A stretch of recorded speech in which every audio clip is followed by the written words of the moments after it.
Il y a David Guiraud, évidemment, on sait qu'il y a David Guiraud, les mecs, on sait, on sait. Oui, Merci, on monsieur pense à Hanouna, tous ces pour gens, mais vos on réponses. essaie. Je vais donner la Oui. parole à Madame Sarah Legrain. Merci, Monsieur le Président. Alors, j'aimerais revenir avec vous, Monsieur Hanouna, sur l'épisode de l'altercation avec Louis Boyard qui vous a valu donc cette amende de 3,5 millions pour n'avoir pas respecté les droits de la personne. Et Rachel Parce que Keke. ici, vous avez souhaité en parler, vous avez souhaité en faire un drame singulier, et moi, je n'y crois pas. Et j'aimerais vous inviter à clarifier quelques contradictions qui me semblent exister dans votre discours. Ces insultes contre Louis Boyard, elles se sont poursuivies pendant des mois après l'émission.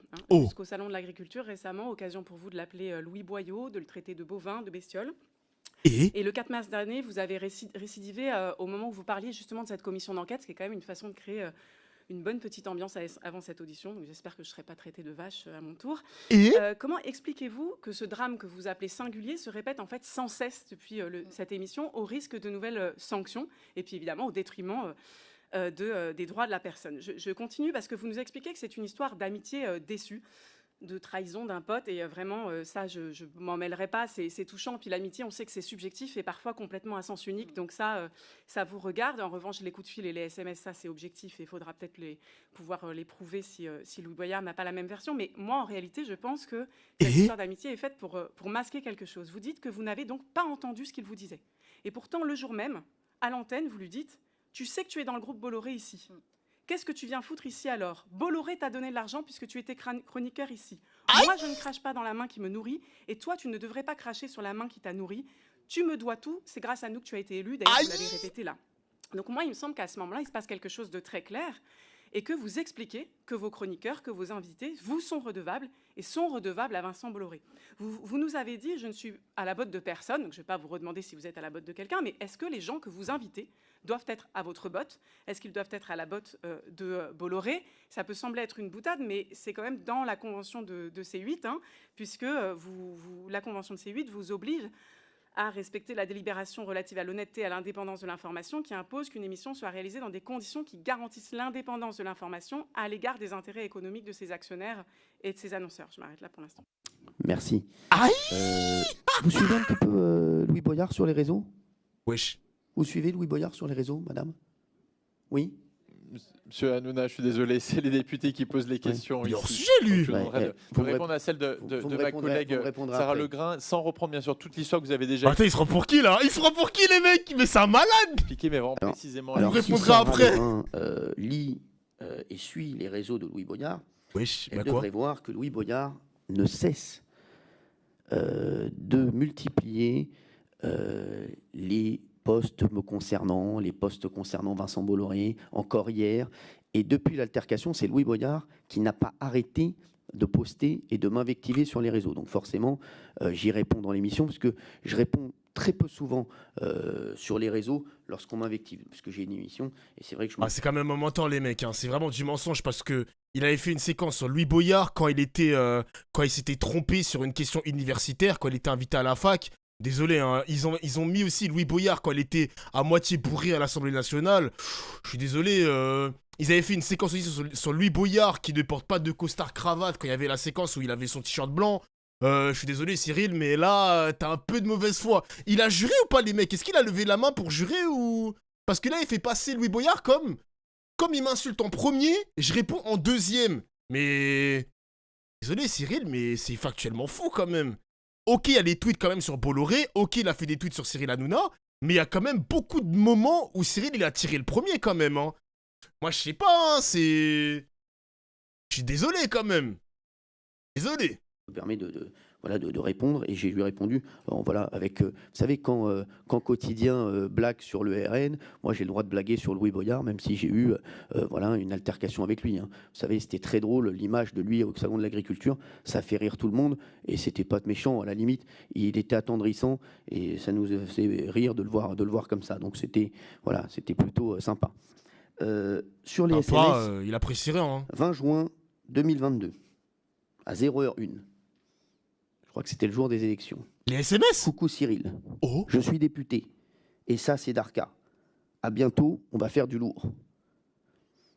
Je sais, je suis trop content pour toi, tu le mérites. Attends, il a le droit de leak les SMS parce qu'il y a une procédure judiciaire entre les deux là. Il a le droit de faire ça ou pas? T'es un génie, je t'aime fort et tellement fier de toi. Voilà ce que je réponds à Louis Boyard. Donc, notre amitié, comme vous venez de le dire, n'était pas feinte. Je pourrais fournir les SMS à monsieur le rapporteur et monsieur le président, il n'y a aucun problème. Cette amitié n'était pas feinte. Et Louis Boyard, quand il est venu sur le plateau, je vous le dis, ce qui ne m'a pas plu, c'est qu'il a voulu se faire Vincent Bolloré et moi-même, et il n'était pas du tout venu pour ce sujet-là. Donc, à un moment, quand je l'ai vu dériver, ben, je me suis dit, Louis Boyard, je crois que... Ok, merci les justiciens, les avocats, moi qui ai pété un câble. Mais, je vous le dis, et je le redis, Louis Boyard, je le considérais vraiment comme un pote. Et vous pouvez voir, là, je vous ai lu qu'un échange d'SMS, mais il y en a d'autres, hein, où voilà, on voit qu'on s'entend très bien. Et c'est vrai que je ne l'avais pas revu depuis qu'il était député, et qu'il est revenu, et qu'il m'a trahi. Et il a trahi son pote. Oui. Donc, vous ne croyez pas en notre amitié, mais sachez que moi, j'y crois, en mon amitié avec Louis Boyard. Et sachez que... Bon, ça va, c'était pas tes grands amis, il abuse. C'est pas son srap de ouf. Non, vas-y, c'est n'importe quoi, wesh. En mode, c'est vraiment, c'est Naruto et Shikamaru, là, vraiment. Oh là là. Aujourd'hui, je suis limite triste qu'elle se soit terminée comme ça. Vous nous l'avez dit, effectivement, M. Hanouna, même le grain pour le rebond. Oui, alors, juste pour réagir sur l'histoire des réseaux sociaux de Louis Boyard, vous savez qu'il n'a pas signé, lui, de convention, lui attribuant une chaîne de TNT et des obligations d'indépendance vis-à-vis des actionnaires, comme je vous le signalais. Bah ouais, Louis Boyard, il s'en bat les couilles. Lui, il a rien signé. S'il a envie d'attaquer Cyril, il fait ce qu'il veut. Bon, évidemment, on peut le déplorer. Je suis d'accord avec vous, on peut le déplorer. Mais Cyril, il a signé une convention. Donc, il peut pas répondre comme Louis Boyard, il le fait sur les réseaux. C'est pas la même chose, wesh. Et d'ailleurs, il peut pas faire ça, il peut pas. Au sujet de Bolloré, nous pourrions venir parler de Bolloré, donc parfois il faut apporter les sujets quand ils ne sont pas dans l'émission. Mais il semble que vous avez beaucoup d'amitiés déçues. Parce que Bertrand Chameroy aussi, vous avez dit de lui qu'il crachait dans la soupe, que vous en parlerez pas, mais que vous pourriez donner des éléments sur lui, qu'il flippait dans les couloirs avant de venir dans l'émission. Et puis récemment, Aya Nakamura, ça vous a pas plu qu'elle vous critique, alors vous avez publié un tweet truqué à l'antenne, et vous avez dit c'est moi qui l'ai lancé. Donc vous avez l'air de considérer que les gens qui passent par votre émission, tous, vous sont redevables, et sinon, en fait, sont sous le coup d'éventuelles représailles. Est-ce que c'est des formes de clauses de non-dénigrement, mais qui seraient implicites en réalité, qui n'auraient pas été signées, mais qui feraient que toute personne qui passerait chez vous serait susceptible d'être ensuite lynchée dans une émission qui est censée, au départ, être l'émission qui fait parler tout le monde, et avec la liberté. Merci, Madame Legrain. Vous avez dépassé le temps, madame. Oh, le micro Si vous aviez été dans Fort Boyard, vous auriez perdu la clé, madame. Je suis le seul à donner les temps ici, effectivement. C'est moi qui l'ai laissé. Et le temps, maintenant, est celui de la réponse. Monsieur Hanouna, la réponse, s'il vous plaît. Alors, je voulais vous... on sent quand même que Cyril, il contrôle le rinté. Il est tellement toxique. On sent qu'il a envie de contrôler le rinté. Mon gars, reste à ta place. Mais c'est un niqué. Non, sur Louis Boyard. On va revenir sur on va revenir sur Aya Nakamura, fausse info, hein. C'était pas un faux tweet, j'ai juste il y a eu une petite coquille à l'antenne, elle a dit un Renoir et on a mis une Renoir. Voilà, c'est tout. Oui, non mais c'est tout. Non. C'est nous. Non, pas la fin du tweet. Non, relisez ça et envoyez-le moi quand vous voulez, il y a aucun problème. Sur Aya Nakamura, sachez que c'est une artiste que j'ai toujours défendue. Et que je défendrai toujours parce que c'est une artiste, c'est la plus grande artiste internationale française à l'international. Donc voilà, il n'y a même pas de rue. Pas besoin de voir les mecs, je vous crois. Moi, je crois mon chat. Je vous crois les mecs. Et on a eu un petit accrochage sur les réseaux avec Aya Nakamura. Je vois pas ce que ça vient faire ici. Excusez-moi de vous dire ça. Et j'ai juste rappelé lors de l'émission que Aya Nakamura, c'est moi qui lui avais fait faire sa première télé. Voilà. C'est pas pour ça qu'Aya Nakamura me doit son succès. C'est pas pour ça qu'Aya Nakamura me doit allégeance toute sa carrière. Et je pense pas qu'Aya Nakamura, à chaque fois qu'elle arrive à un concert, elle dit je remercie Cyril Hanouna. Sinon je le saurais. Voilà. Sur Louis Boyard, ça n'a rien à voir. Louis Boyard, je vous dis, il était venu pour faire un happening. Et Louis Boyard, je vous dis, Louis Boyard, il n'y a pas que dans TPMP qu'il a fait un happening. Moi, je me rappelle de son échange avec le ministre de l'Intérieur, Gérald Darmanin. Moi, j'aurais jamais parlé comme ça à un ministre. Hein. Et puis, à l'Assemblée nationale, Louis Boyard, c'est des problèmes une fois sur deux. Il abuse, il se prend pour qui? Le mec, le gars, il connaît même pas LCP, il regarde même pas les émissions à l'Assemblée nationale, il est en train de faire du paddle, il dit que un problème sur deux, c'est Louis Boyard à l'Assemblée nationale. Mais il est malade ou quoi? Mais attends, mais c'est un ouf. Mais là, ça devient personnel en plus, les mecs. Il y a zéro rapport. Genre. Nouna, là, on sort du sujet. Non, du puisque cadre, bah oui. ce n'est pas effectivement la commission d'enquête. L'auditionné n'est pas Monsieur Boyard. Mais eux, c'est un ouf. Louis Boyard, il fait des problèmes partout. Et son attitude, je vais devoir passer là. Louis Boyard a des problèmes partout. Aïe, aïe, aïe. On dirait Louis Boyard, c'est vraiment le diable en personne. Le mec, il a 23 ans. Il est en train de s'acharner sur un pauvre garçon de 23 ans, les mecs. Question suivante. Alors, je vais donner les 3 prochains orateurs, comme ça va leur permettre de se préparer. J'imagine que ce sera plus simple pour eux. Donc, je vais donner la parole à Monsieur Jérôme Gage dans un premier temps. Ensuite, ce sera Madame la vice-présidente Fabienne Colbock. Et ensuite, Monsieur le vice-président Jean-Jacques Gauthier. Ah putain, c'est qui ces gens-là? Attends, on va écouter la question de Gage. Lui, c'est le PS, donc il y a peut-être un truc qui pourrait nous intéresser.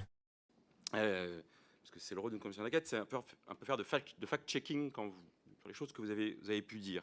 Alors, vous nous dites le succès, parce qu'hier, Vincent Bolloré nous a beaucoup dit ce qui protège Cyril Hanouna, c'est son succès. Son succès. Donc vous nous dites, c'est 2 millions. Alors j'ai regardé les chiffres des derniers jours, vous faites 2 millions dans le dernier quart d'heure, entre 21h et 21h10. C'est en dessous, mais je comprends que c'est un élément de communication. Deuxième chose sur laquelle vous dites ça va pas, c'est les sanctions. 3,5 millions, c'est scandaleux, ça n'est jamais arrivé ni sur des chaînes de télé, ni sur aucun autre acteur. TF1 a eu une sanction de 6 millions d'euros pour non-respect des quotas audiovisuels. C'était au début des années 90, ça existe. 6 millions. J'y résiste pas. La plus grande sanction donnée en France par une autorité, c'est l'AMF, c'est 93 millions d'euros. C'était pour un gestionnaire d'actifs qui n'avait pas respecté. Vous savez la coïncidence, comment il s'appelle ce gestionnaire d'actifs? H2O. Si.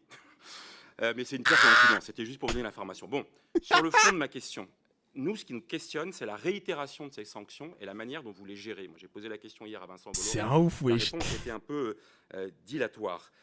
Et donc, on s'interroge sur l'efficacité de cette échelle de sanctions. Tout à l'heure, vous nous avez dit, quand on a une sanction, on fait en sorte de ne pas avoir de problème sur la même catégorie d'amende. C'est les termes que vous avez utilisés. Pourtant, il y a eu des réitérations sur les mêmes catégories d'amende. Et donc, moi, ce que j'ai besoin de comprendre, c'est comment s'organise l'évitement des sanctions. Jure un nouveau sub. Ma question, à ce moment-là, parce qu'on ne l'a pas beaucoup entendu, elle s'adresse à M. Stan. Est-ce que le contrat qui lie H2O et C8, puisque M. Hanouna nous a dit que les contrats, il préfère taper dans la main et parler les yeux dans les yeux entre hommes, mais il faut un contrat quand même pour exercer des relations commerciales. Est-ce qu'il mentionne une seule fois la question de ces sanctions, la manière de les éviter et la question du remboursement éventuel de ces sanctions? Est-ce que cela figure dans le contrat? Alors, concernant ce Bonne contrat, question. effectivement, Bonne question. pas de taper dans la main, mais de lire aussi les contrats. Nous devons effectivement répondre aux obligations légales. Le son, il est à fond, les mecs. Je peux même pas faire plus. Voilà. Donc, il n'y a pas de mention qui indique un remboursement ou pas de sanctions. Nous sommes dans l'obligation, comme tout producteur travaillant pour cette chaîne de télévision, de répondre à leurs obligations légales. Maintenant, je vais revenir sur l'organisation, parce que c'est important de le dire. On ne travaille pas, nous, H2O, de notre côté. On travaille tout au long de la journée avec une équipe, celle de la chaîne. C'est-à-dire que nous échangeons sur les sujets avec une personne de la conformité, une personne des programmes, le directeur des magazines, et ces 3 personnes-là sont avec nous pendant le direct, ok ? Nous débriefons après l'émission, effectivement, du contenu de l'émission. Et quand nous avons une sanction, comme l'a dit Cyril, on se réunit avec cette équipe de C8. Effectivement, ça ne nous fait jamais plaisir pour éviter d'avoir ce même type de sanction une deuxième fois. Mais dans la maîtrise des contenus, la chaîne fait son travail en amont, pendant l'émission et en aval.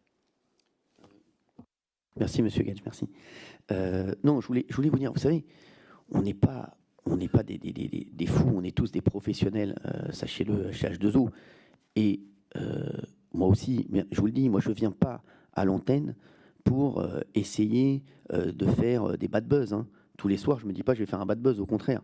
J'essaie de faire la meilleure émission possible, j'essaie d'inviter les gens les plus intéressants possibles, d'être le plus drôle possible. Après, j'y arrive pas toujours, mais voilà.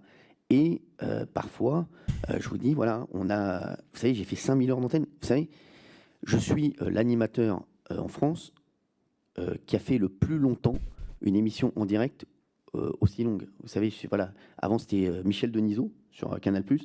Et le grand journal. 8 ans, j'en suis à ma 12e année de quotidienne. Donc forcément, on travaille tous les jours, on essaie de s'améliorer. Et voilà, et voilà, je vous le dis, sur je ne sais pas combien d'émissions, comment on a fait d'émissions depuis le début, voilà, il y a eu voilà, 0,12% de litige, on va dire. Merci en tout cas. Monsieur Gage, vous avez un Ok. Est-ce que je peux avoir une autre question un peu plus intéressante? Parce que Gage, il a posé des questions un peu business comme avec Bolloré hier. Je vais essayer de voir s'il y a des mecs... alors, Renaissance... Renaissance... Les Républicains...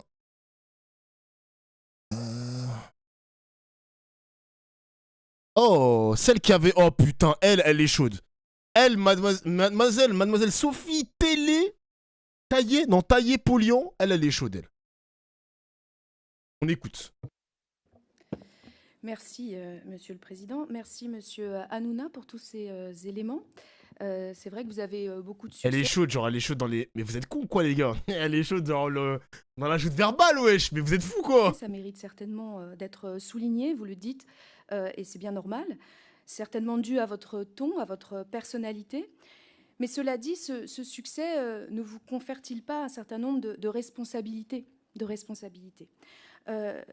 Et vous avez dit en introduction de ces échanges, je suis là pour vous dire comment on fait, comment on fabrique finalement Touche pas à mon poste. Effectivement, cette question m'intéresse. Comment on fabrique Touche pas à mon poste, notamment fin 2021, c'est-à-dire à l'aube d'une année électorale. Comment on fabrique Touche pas à mon poste et qu'on en arrive à, entre septembre et décembre, selon le seul décompte rigoureux qui a été fait jusqu'à présent, à 53% du temps d'antenne politique à des candidats d'extrême droite. Comment on en arrive, quand on est un professionnel, David Guiraud s'échauffe. Finalement inviter M. Bardella 6 fois en 6 mois, avec un joli petit surnom, parce que certainement... un ami à vous, mais Air Jordan, comment on en arrive à faire un truc, un moment tellement sympa avec Jean-Marie Le Pen en 2021 aussi. Comment on en arrive à ça? Finalement, monsieur Hanouna, vous dites, moi j'essaye de faire voter des gens qui sont éloignés, qui sont abstentionnistes, et notamment des jeunes. Vous essayez de les faire voter, vous essayez de les faire voter pour quelqu'un en particulier? Merci de votre question et merci pour les compliments que vous m'avez fait en début de questions. Ça me fait bien plaisir. Oui, ça fait du bien parce que c'était les premiers. Réponds. Donc, vous m'avez parlé... je vais vous donner, puisque vous m'avez parlé de 53% du temps d'antenne entre septembre et décembre. Oh putain. Sachez-le, comme je l'ai dit tout à l'heure. Oh putain, il va dégainer des preuves. Non, il va dégainer des preuves comme le Renoir sur Booba et tout, là. Non. Il y a une circulaire qui dit que le parti des écologistes ne vient pas dans l'émission et ne viendra pas. Et la France Insoumise ne vient pas non plus.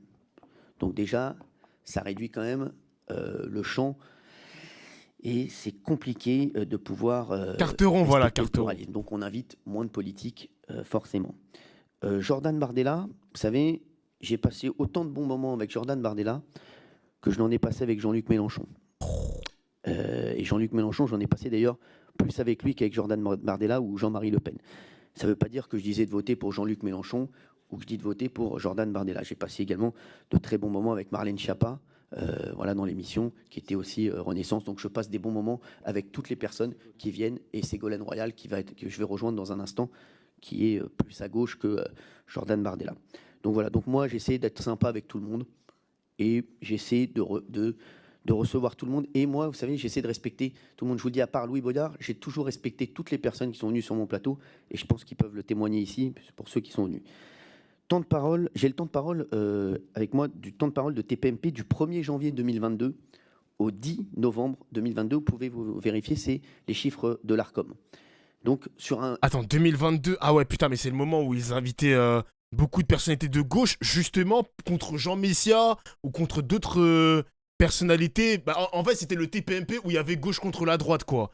Donc oui, là, je pense qu'il y avait plus de gauche, ça c'est vrai, ça c'est vrai. Une année, hein.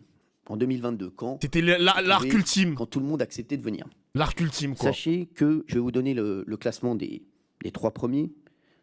Attends, il a dit janvier 2022 à décembre 2023, ok. Même des 5 premiers. Reconquête arrive en 5e position, avec 2h26 d'antenne. Les Républicains, 4e position, avec 2h37 d'antenne. En 3e position, le Rassemblement National, avec 3h49. En 2e position, c'est la France Insoumise qui arrive avec 4 heures d'antenne. Et en numéro 1, du 1er janvier 2022 au 10 novembre 2022, c'est le parti Renaissance. Donc, parti... Mais tu vois, ça c'est truqué aussi, parce que c'est bien beau d'inviter des personnalités de gauche, il n'y a pas de problème avec ça. Mais le souci, c'est que les sujets c'est pas des sujets propres à la gauche, c'est des sujets propres à l'extrême droite. L'immigration, et des fois, ils prenaient des citations de Zemmour. Est-ce que Zemmour, il allait trop loin? Est-ce que Bardella, il allait trop loin? Que pensez-vous de la proposition de Bardella? Marine Le Pen? C'est que des sujets d'extrême droite à chaque fois. Donc là, il essaie de nous enfumer, mec. Il essaie de nous enfumer. Et du coup, les sujets d'extrême droite sont imposés aux invités de gauche qui n'ont pas d'autre choix que de répondre. Ils sont là à l'antenne en direct. Bah, ils vont pas faire les guignols en mode... Bon, Cyril, on est bien mignon, mais nous, on a un programme, on a envie de présenter notre programme à nous. On n'a pas envie de répondre forcément à une citation de Zemmour. Si vous voulez répondre à une citation de Zemmour, invitez Zemmour pour qu'il puisse revenir là-dessus. Enfin... Donc là, tu t'es trompé. C'est de janvier 2022 à novembre 2022. Il a pas dit 2023. Il a dit 2022. Ok. Les gars, pour l'interview de Macron, on va un petit peu attendre. Freeman, il a dit qu'il attend, il n'y a pas de problème. Mais on va attendre un petit peu parce que c'est intéressant ce qui se passe à la télé là. C'est très intéressant. Macron ne va pas disparaître. Ne vous inquiétez pas les mecs. Ne vous inquiétez pas. La majorité qui arrive en tête avec 5 heures d'antenne. Donc vous voyez que, oui, Renaissance était fortement représenté. Donc vous voyez que voilà, le Rassemblement national n'arrive qu'en 3e position. Ah ouais, c'est ça. Sauf que les sujets ne font pas partie du pluralisme obligatoire, c'est uniquement les personnes qui sont présentes. D'accord, mais du coup, c'est de l'enfumage quand même.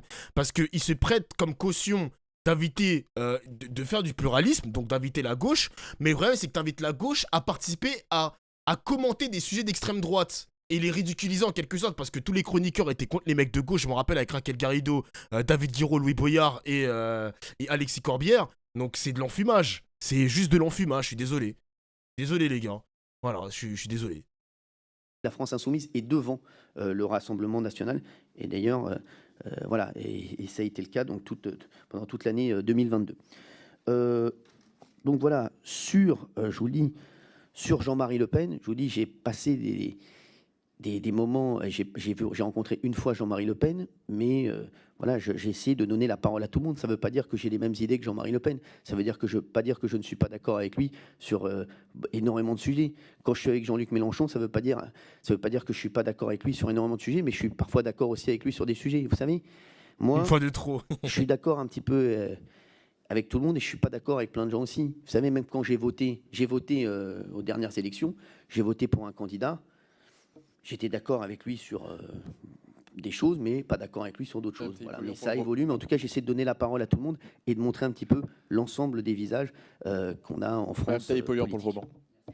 Lui, cet expert TPMP que tu pensais Hanouna, être. Vous avez dit que vous êtes un professionnel. Alors moi, je vais vous dire quelque chose, en fait, finalement. Soit changer la façon dont vous faites vos émissions, ou alors assumer.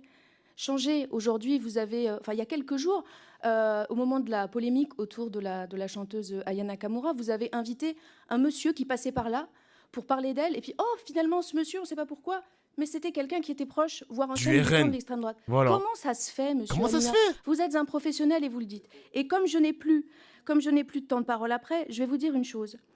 Vous dites « Ah, mais j'ai réagi en père de famille sur l'histoire de la pauvre petite dont on a parlé tout à l'heure. » Mais Lola, vous êtes un professionnel. Peut-être, monsieur Hanouna, faites-vous un peu trop d'heures d'antenne. Peut-être que pour mieux maîtriser les choses, vous devriez, tout en restant aussi, je dirais, dans un état d'esprit, dans le ton que vous souhaitez, peut-être, il serait peut-être intéressant de dire que pour rester professionnel à chaque instant, en faire un petit peu moins. Voyez, quand je... Il y a un mec, il a dit... de la contradiction de Flash, je vais pleurer. Les gars, je pense qu'on vit un grand moment. C'est la première fois qu'on a de la contradiction comme ça. Je vais pleurer aussi, putain. Pleurons ensemble, Madrilène. On va pleurer ensemble, toi et moi. De la contradiction, enfin, putain. Je vous disais, changez ou assumez. Parce qu'aujourd'hui, votre ligne, les propos qui sont tenus, les invités qui sont vos amis, comme Jean Messia ou d'autres, ça démontre une volonté, monsieur Hanouna. J'en suis désolée. Vous le dites, vous êtes libre vis-à-vis de monsieur Bolloré. Eh bien donc, changez. Je crois qu'il ne vous en tiendra pas rigueur. Oh. Alors, je pense que vous n'avez pas regardé nos émissions. Malheureusement, vous devriez. Je vais vous faire parvenir des liens pour que vous regardiez mes émissions et que vous soyez mieux documenté sur ce que je fais. Et puis, je parlerai donc de votre idée au directeur des programmes et au président de la chaîne, Franck Apieto, et je vais voir si je peux faire l'année prochaine une pastille. Au lieu de faire une émission de 2 heures, je vais voir si je peux faire une pastille humoristique tous les jours, et pour vous faire plaisir. Sachez que le monsieur qu'on a invité... Alors, vous voyez, vous ne regardez pas les émissions, et ça me peine. Le monsieur qu'on a invité, c'est une séquence qui s'appelle Face à X. C'est une émission qui est face donc, au réseau social X, anciennement Twitter. Et on met une personne qui a fait un tweet qui a été énormément commenté et on l'invite. On a invité plein de gens. Et ce monsieur, que je ne connaissais pas du tout, a fait un tweet qui a été énormément commenté sur Aya Nakamura. Et il venait dire en plateau que lui, il n'était pas contre qu'Aya Nakamura représente et chante aux Jeux Olympiques, mais son problème, ça n'était pas Aya Nakamura, et pour lui, il trouvait qu'elle chantait mal. Voilà, donc si vous avez vu la séquence, c'est ce qu'il disait. C'était Monsieur Verlaine. Voilà. Mais attends, mais réponds pas à la question. La meuf, elle est en train de te reprocher que t'invites encore un mec du RN. Même si le mec du RN est contre ou pour Aya Nakamura, sa représentation, etc., c'est pas le sujet. On est en train de te reprocher d'inviter toujours les mêmes couleurs politiques. Mais non, mais c'est pas possible, les mecs, c'est pas possible. Aujourd'hui, sachez que si ça avait été n'importe quelle personne qui avait fait ce tweet, je l'aurais invité aussi. Sachez que j'invite la France Insoumise. Voilà pourquoi t'es pas rapporteur. Les mecs, je vais me représenter, j'ai une belle cravate. Je vais être député, Zepi. Je vais me représenter devant la France entière. Je vais faire le travail de ces députés, les mecs. Puisque non, ils le font très bien, les mecs, je rigole, ils le font très bien. J'invite tout le monde, moi. Je rigole. Sachez que David Guiraud, qui est à côté de vous, avec qui j'ai passé des très bons moments en plateau, il a été invité énormément de fois. Ça, c'est vrai, c'est vrai. Vous êtes également la bienvenue. J'ai vu que vous vouliez faire un débat peut-être avec Pascal Praud, mais sur une autre chaîne. Sachez que si vous voulez faire un débat avec Pascal Praud sur mon antenne, ce sera avec grand plaisir. Bon, l'invitation est lancée, c'est vraiment un lieu d'invitation de plateau ici. Mais vraiment, je comprends. Dis oui, David Guiraud. Dis oui. Je donne la parole à M. Jacobelli. Chers collègues, vous allez... Vas-y, Jacobelli, le RN. Allez, c'est bon. Hier, il avait dit avec Bolloré que c'est un procès stalinien, je sais pas quoi. Ça y est. Il est où, David Guiraud, là? Renaissance. David Guiraud, mesdames et messieurs. En exclusivité. David Guiraud, moi. Oh là là. En vrai, curieux de voir le RN. En vrai, les mecs, je suis désolé. Moi, par exemple, je suis couleur... Oui, je sais que vous pendez sur le pluralisme et tout, etc. Il n'y a pas de problème. Mais moi, désolé, mais les mecs qui sont très proches de Cyril, je vais pas vous mentir, j'ai pas trop envie de les écouter. Après, si vous voulez écouter... Merde, je me suis trompé, putain. Si vous voulez les écouter, il n'y a pas de problème, les gars. Je peux vous envoyer le lien de ma chaîne YouTube. Il n'y a pas de problème, quoi. Merde, j'ai perdu la minute, putain. Ah, c'est là. Ouais, déconcentrés, les mecs.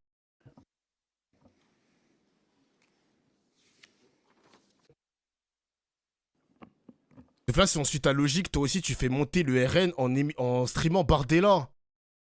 Donc là, si on suit ta logique, tu stream... Oui, c'est bon, les mecs, c'est bon, j'ai compris, c'est bon. Et ensuite, quoi? Qu'est-ce qui se passe?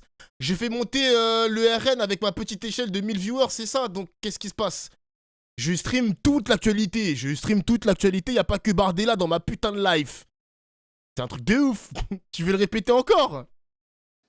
Bonjour. Ouais, putain, j'ai pas le ban, les mecs, j'ai pas le ban. Vous avez, lors de cette audition, à 2 reprises, révélé des échanges de correspondance entre vous et M. Boyard. À 2 reprises.